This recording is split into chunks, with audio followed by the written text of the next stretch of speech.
감사합니다. 할렐루야. 하나님의 크고 놀라우신 은혜와 사랑과 축복이 여러분 모두에게 충만하게 임하기를 주님의 이름으로 축복합니다. 우리 옆에 분과 인사하겠습니다. 당신 우리에게 보배입니다. 사랑하고 축복합니다.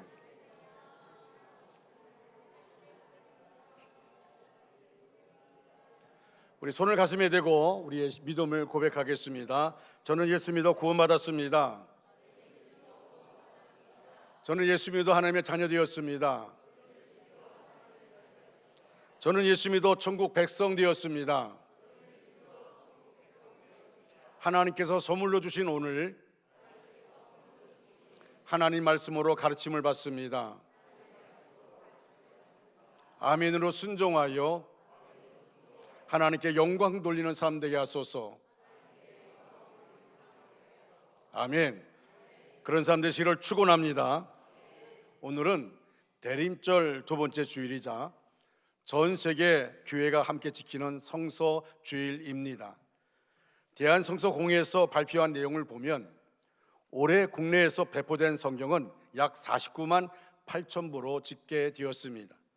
해외 경우 95개국 144개 언어로 359만 9,916부가 보급됐습니다. 우리나라 기독교 역사가 아직 150년도 안 되었는데 벌써 성경 최대 제작국이요 수출국이 되었습니다. 성경은 책 중의 책입니다. 성경만큼 많이 만들어지고 팔린 책은 없습니다. 그런데 또 놀라운 것은 성경만큼 안 읽히는 책도 없습니다. 우리는 성경을 몇 권씩 가지고 있습니다. 수십 년 예수 믿고 평생을 예수 믿고 살아도 성경 일독도 하지 못하고 세상을 떠나는 경우가 놀라운 사실은 95%가 된다고 합니다. 가장 많이 팔리는 성경을 읽지는 않습니다. 성경을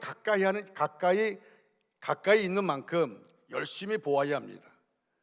열심히 읽어야 됩니다. 그 말씀 가운데 나에게 주신 말씀을 붙잡아야 됩니다. 여러분, 성경의 깊이는 이루 말할 수 없습니다. 여러분의 지적 수준에 알맞게 성경은 감동과 깨달음을 줍니다. 누구에게나 성경은 그 사람의 수준에 맞게 깨달음을 줍니다. 성경은 인생 최고의 가이드북입니다. 성경의 가르침대로 신앙생활 할 때에 우리는 삶을 우리가 실패하지 않습니다. 말씀 가운데 있는 하나님의 말씀의 사람 될 때 그 안에서 하나님이 역사해 주시고 능력의 오른손으로 우리를 붙잡아 주시는 것을 체험하게 되어집니다. 여러분, 성경이 무엇입니까? 하나님 말씀입니다. 성경의 저자는 성령님입니다. 그런데 약 1500여 년을 걸쳐서 여러 지역, 여러 사람의 손을 빌려서 기록하게 했습니다. 그러나 참으로 신기한 사실은 이 66권의 성경을 성령의 감독으로 기록한 모든 기록자가 서로 모여서 한 장소에 모여서 성경을 기록하자고 의논한 적도 없었고 또 그렇게 모여서 의논할 수도 없습니다. 그럼에도 불구하고 이 66권의 성경은 1500여 년에 걸쳐서 다양한 사람들, 즉 다양한 나이와 다양한 직업을 갖고 있고 다양한 성격을 가진 사람들의 손을 거쳐서 다양한 나라와 다양한 역사 속에서 기록되었지만 성령의 감동과 계시를 통하여 기록되었기 때문에 처음부터 끝까지 완벽한 통일성을 갖고 있다는 것입니다. 성경의 통일성이 무엇입니까? 바로 예수 그리스도이십니다. 구약은 아까 기도한 대로 오실 예수 그리스도를 알려줍니다. 말씀합니다. 신약은 오신 예수 그리스도를 말씀하고 있습니다.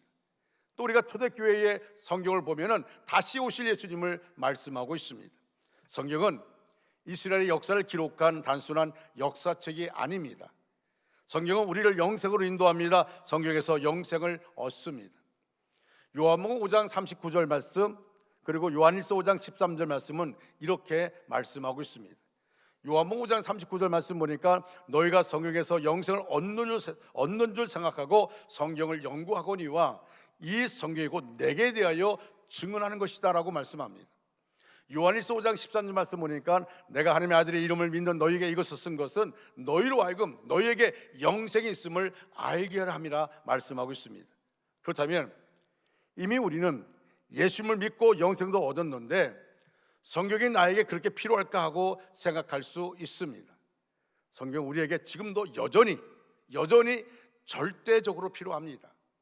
여러분, 디모데후서 3장 16절에서 17절 말씀 보면 모든 성경은 하나님의 감동으로 된 것으로 교훈과 책망과 바르게 함과 의로 교육하기에 유익하니 이는 하나님의 사람으로 온전하게 하며 모든 선한 일을 행한 능력을 갖추게 하려 함이라 말씀하고 있습니다.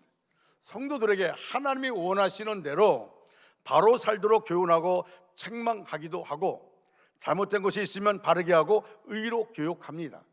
그리하여 성도들로 하여금 온전하고 모든 선한 일을 행할 능력을 갖추게 합니다.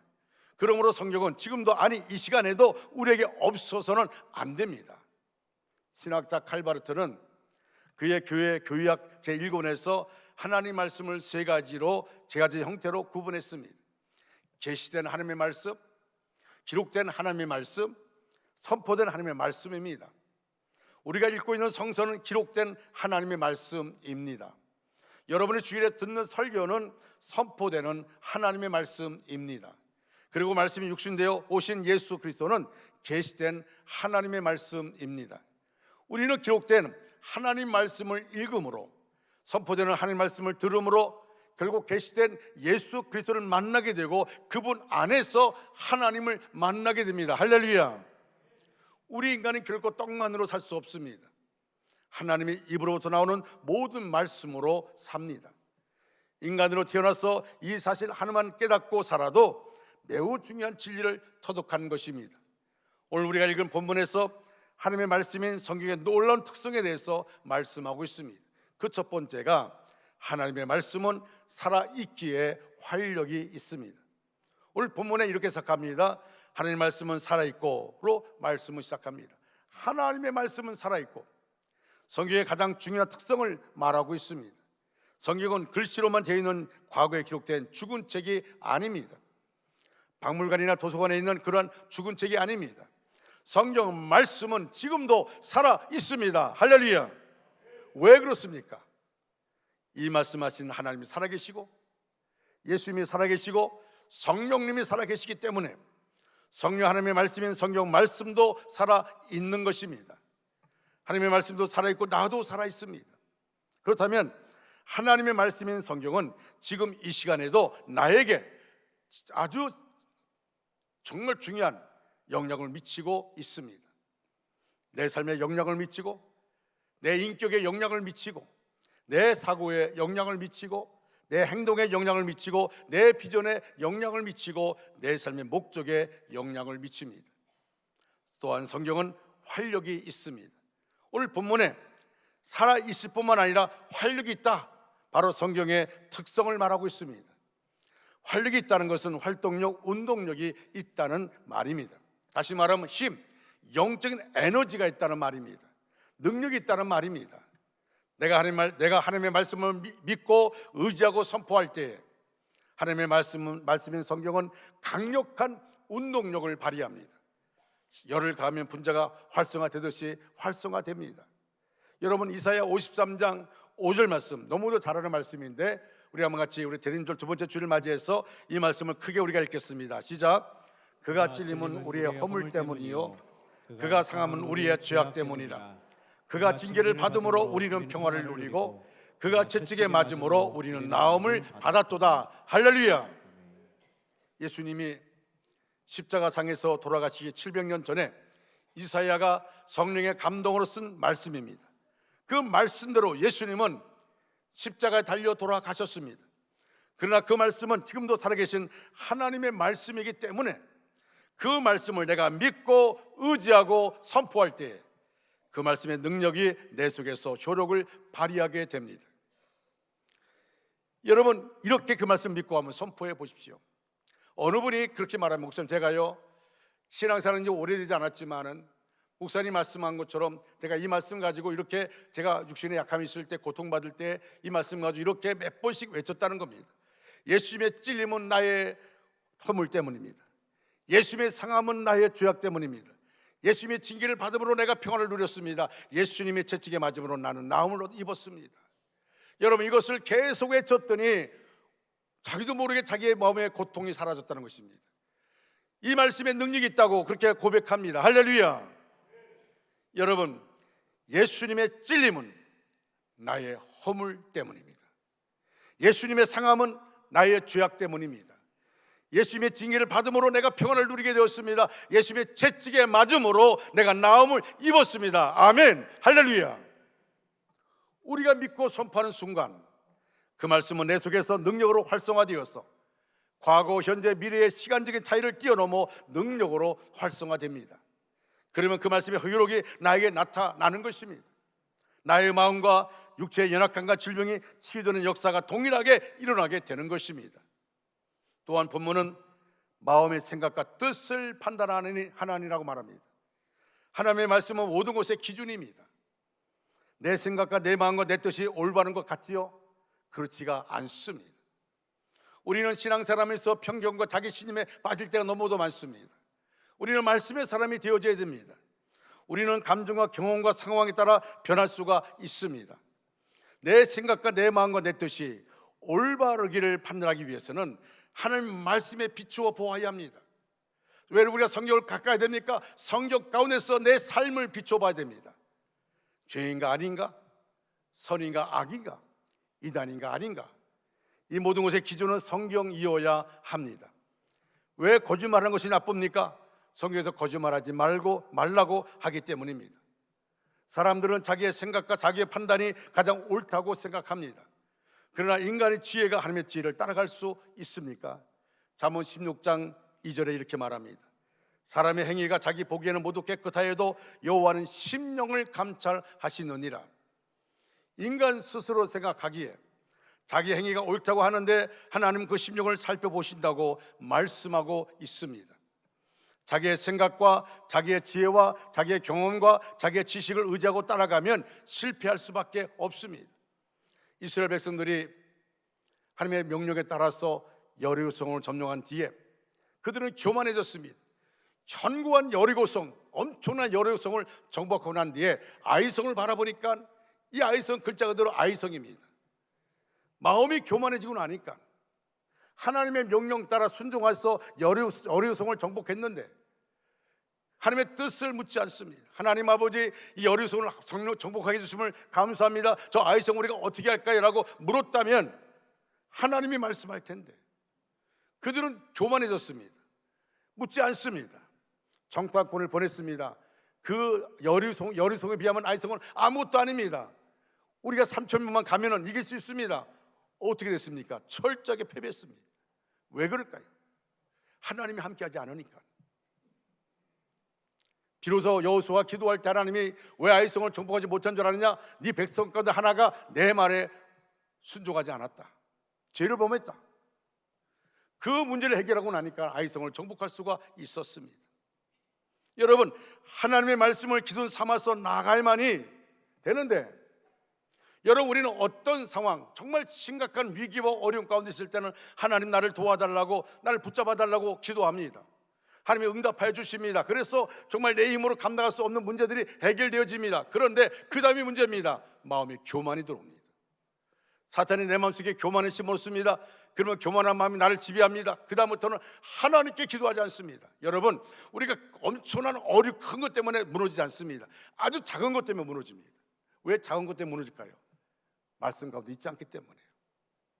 말씀이 내 삶을 지배하는 것이 아니라 내 경험, 내 상황, 내가 저것도 이겼는데, 저것도 내가 감당했는데 라는 생각 때문에 하나님이 감당할 힘을 주셨어요. 하나님이 우리에게 그 감당할 힘을 주셨기 때문에 우리가 감당할 수 있었습니다. 그런데 이제는 작은 것은 하나님께 맡기지 않고 내 뜻대로, 내 경험대로, 내 편견대로 하는 것입니다. 거기서 쓰러지고 마는 것입니다. 하나님 말씀이 내 삶의 기준이 되어야 될 줄로 믿습니다. 내 삶의 기준이 되어야 됩니다. 두 번째로 하나님 말씀은 살아있기에 우리를 수술하는 능력이 있습니다. 오늘 본문 12절 말씀, 12절 다 같이 읽겠습니다. 시작.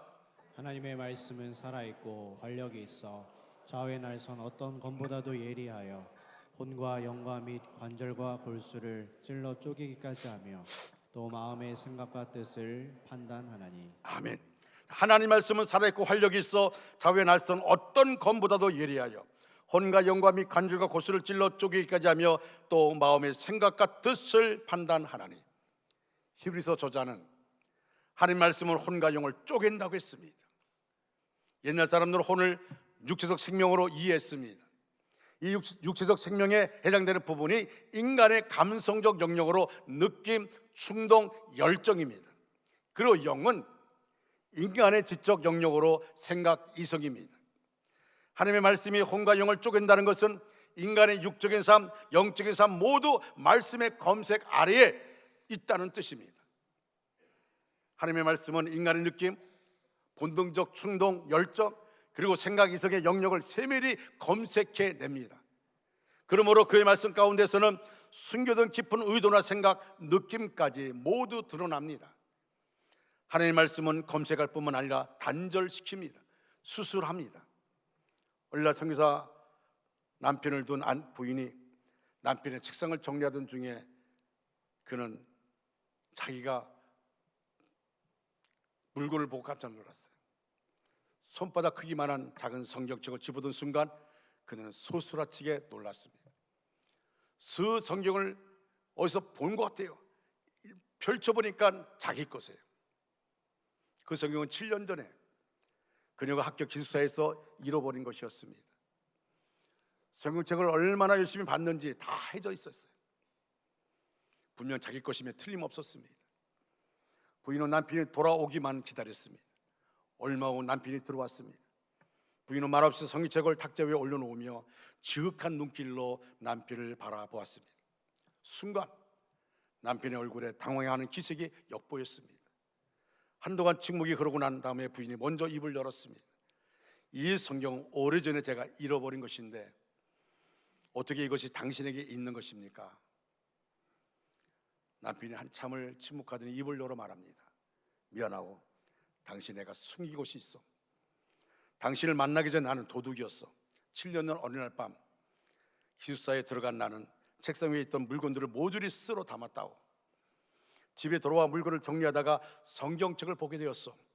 그런데 무심코 펼친 데서 이런 구절이 눈에 들어왔습니다. 성경을 펼치는 순간에 자기 눈에 들어온 구절이 있었어요.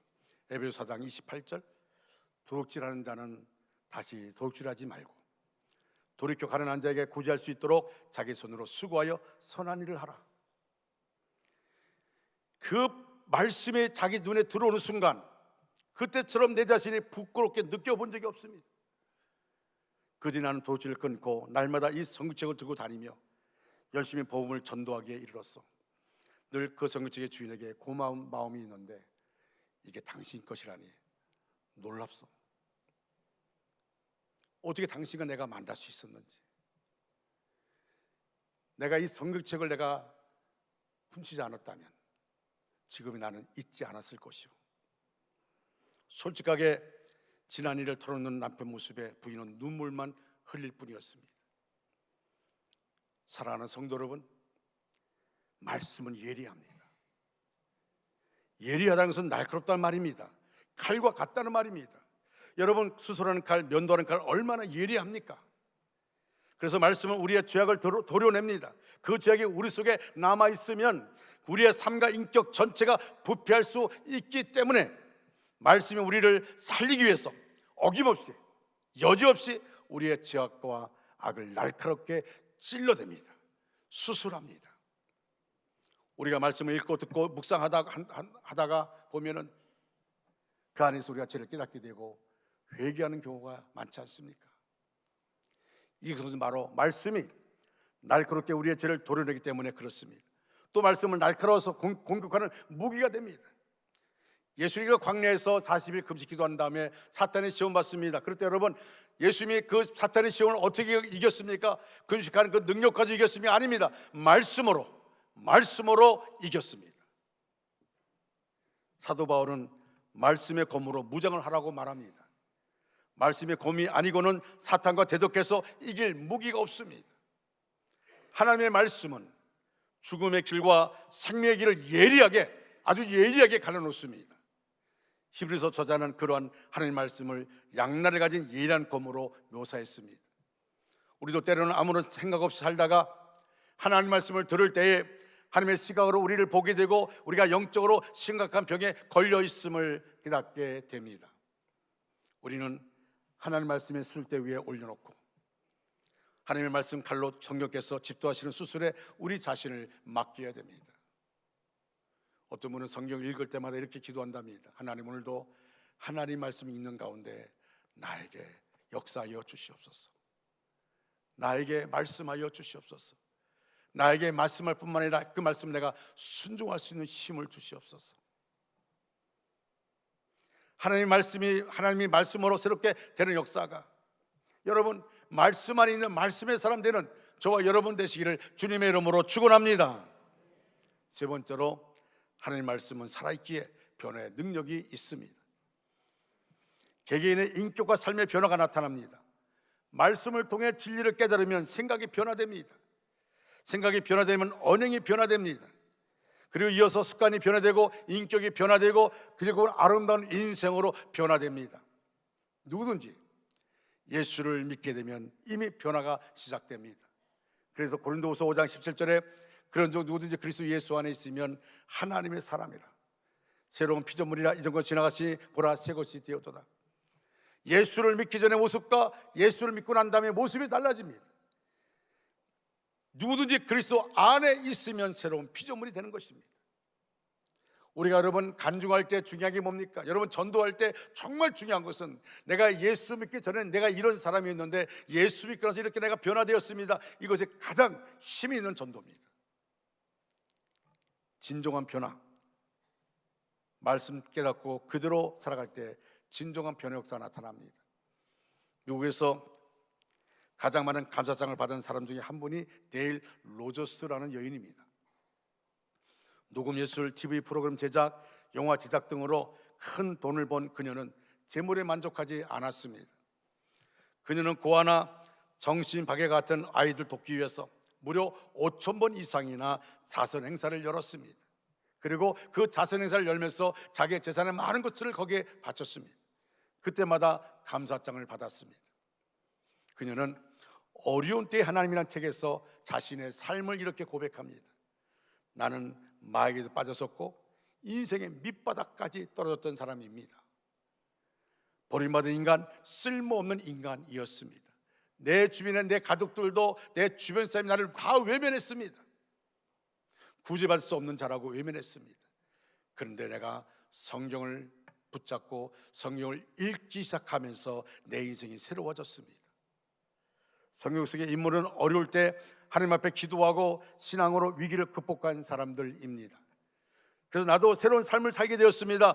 여러분도 어려울 때 반드시 성경을 읽으시기 바랍니다. 성경 속에서 하나님의 뜻을 붙잡기를 바랍니다. 내 인생 가운데 내가 정말 내 주변 사람, 나를 아무도 나에게 희망을 걸지 않고 나를 바라볼 때마다 희망이 없는 자, 그냥 그대로 살다 죽을 자로 생각했지만 내가 성경을 접하는 그 순간부터 내 인생은 바뀌었습니다.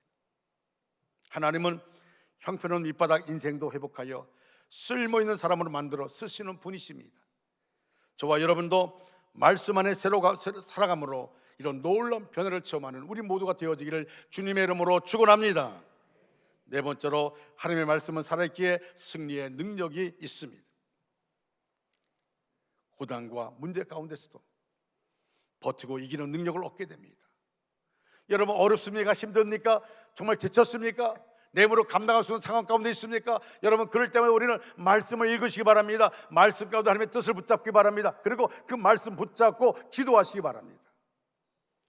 19세기 탐험시대에 아프리카에서 일생을 보낸 영국의 리비스톤 선교사 이야기입니다. 그가 아프리카에서 16년간을 보낸 후에 잠시 귀국했을 때에 글래스고 대학에서 강연한 적이 있습니다. 강의를 마친 후 한 기자가 다가와서 이렇게 질문합니다. 당신은 어떻게 그 오랜 세월 동안 수많은 위기를 어떻게 극복할 수 있었습니까? 그러자 리빙스턴은 확실히 찬 어조로 이렇게 대답했다고 합니다. 저를 지탱해 준 것은 성경 말씀이었습니다. 여러 구절이 있지만 그 중에 두 개는 요한복음 14장 18절과 마태복음 28장 20절입니다. 요한복음 14장 18절에 내가 너희를 고아와 같이 버려두지 않냐고 너희에게로 오리라. 너무 외롭고 슬플 때, 중환병으로 좌절하고 낙심할 때 하나님 저에게 말씀을 주셨습니다. 내가 너를 고와 같이 버려주지 않을 것이다. 마태복음 28장 20절에 볼지어다 내가 세상 끝날까지 너희와 항상 함께 있으리라. 이런 말씀들이 저에게 용기와 힘을 주셨습니다. 저는 성경을 읽으면서 힘을 얻었습니다. 성경을 읽으면서 그 말씀 속에서 하나님의 음성을 듣게 되었습니다. 그래서 제가 그 위기와 어려움 속에서 이길 수가 있었습니다. 여러분, 이렇게 놀라운 능력을 가진 말씀이지만 어떤 사람은 체험하고 어떤 사람은 체험하지 못하고 살아갈까요? 한평생 한 번밖에 없는 인생 가운데 삶을 살아가면서 수많은 사람과도 저와 여러분 하나님이 불러주셨습니다. 이 자리에 이곳에 여러분을 예배 가운데 참여하게 해주셨습니다. 그런데 어떤 사람은 체험적인 삶을 살아가고 어떤 사람은 체험이 없는 삶을 살아갑니다. 그 차이가 무엇일까요? 두 가지 차이 때문입니다. 하나는 믿음의 차이 때문입니다. 히브리서 4장 2절에 그들과 같이 우리도 복음 전함을 받은 자이나 들은 바 그 말씀이 그들에게 유익되지 못한 것은 듣는 자가 믿음과 결부시키지 아니함이라. 믿음으로 반응하지 않으면 말씀을 아무리 받아도 소용없습니다. 믿음으로 반응해야 됩니다. 두 번째로 실천의 차이 때문입니다. 말씀대로 살아야 비로소 하나님의 능력이 나타납니다. 여러분 요한계시록 1장 3절에 이 예언의 말씀을 읽는 자와 듣는 자와 그 가운데 기록한 것을 지켜 행하는 자가 복이 있다고 했습니다. 왜? 때가 가까웠기 때문에. 여러분 말세가 가까울수록 어떤 자가 복이 있습니까? 말씀을 읽고 듣고 지켜 행하는 자가 복이 있다고 했습니다. 실천해야 됩니다. 말씀으로 반응하고 말씀으로 반응할 뿐만 아니라 그 말씀을 가지고 지켜 행하는 것입니다. 사랑하는 성도 여러분, 이제 말씀을 마무리합니다. 성소주의를 맞이하여 성경을 우리에게 주신 하나님께 감사합시다. 성경이 없었다면 우리가 어떻게 영생을 얻을 수 있고 어떻게 하나님의 음성을 들을 수 있고 어떻게 올바른 삶을 살 수 있겠습니까? 아무쪼록 말씀의 위력을 잘 기억하시고 믿음으로 말씀에 반응하시기 바랍니다. 그리고 말씀대로 살고 그 말씀 붙들고 기도하십시오. 그래서 말씀의 큰 능력으로 놀라운 변화와 승리를 경험하는 저와 여러분 되시기를 주님의 이름으로 축원합니다. 우리 다 같이 자리에 일어나셔서 주님 말씀하시면 내가 나가리다. 주님 뜻이 아니면 내가 멈춰서리다. 나의 가고 서는 것 주의 뜻이 있으니 오 주님 나를 이끄소서. 찬양합니다.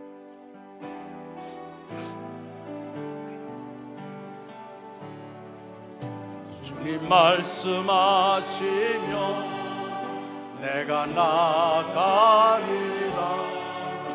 주님 뜻이 아니면 내가 멈춰서리라. 나의 가고 서는 곳 주님 뜻에 있으니 오 주님 나를 이끄소서. 주님 말씀하시면 내가 나아가리다. 주님 뜻이 아니면 내가 멈춰서리다. 나의 가고 서는 곳 주님 뜻에 있으니 오 주님 나를 이끄소서. 아멘. 나를 이끄소서. 뜻하신 그곳에 나 있기 원합니다. 이끄시는 대로 순종하며 살리니 연약한 내 영혼 통하여 일하소서. 주님 나라와 그 뜻을 위하여 뜻하신 그곳에 나 있기 원합니다. 이끄시는 대로 순종하며 살리니 순종하며 살 연약한 내 영혼 통하여 일하소서. 통하여 일하소서. 주님 나라와 그 뜻을 위해 다시 한번 뜻하신 그곳에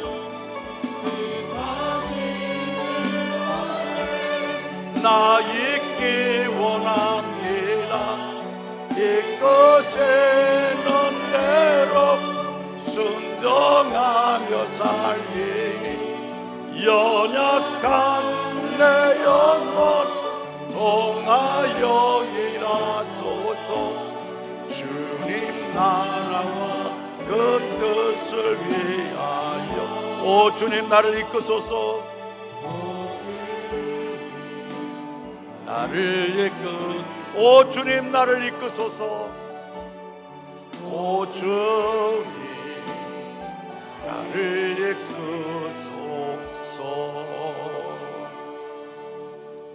지금은 우리 구주 예수 그리스도의 은혜와 하나님 아버지의 극진하신 사랑하심과 성령님의 감동 내지로 충만 역사하심이 우리 전체 위에 우리의 가정과 생업과 사업과 학업 위에 원주 땅과 대한민국과 세계 도처에 흩어져 있는 선교사들 위해 이제로부터 영원토록 함께 하시기를 간절히 축원하옵나이다. 아멘.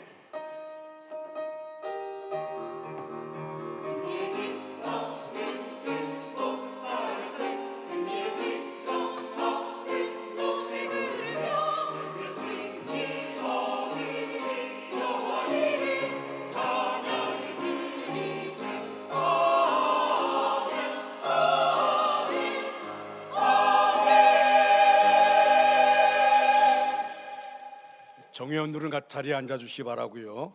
특별히 일이 있어서 가시는 분들은 위임장을 꼭 내시기를 바랍니다.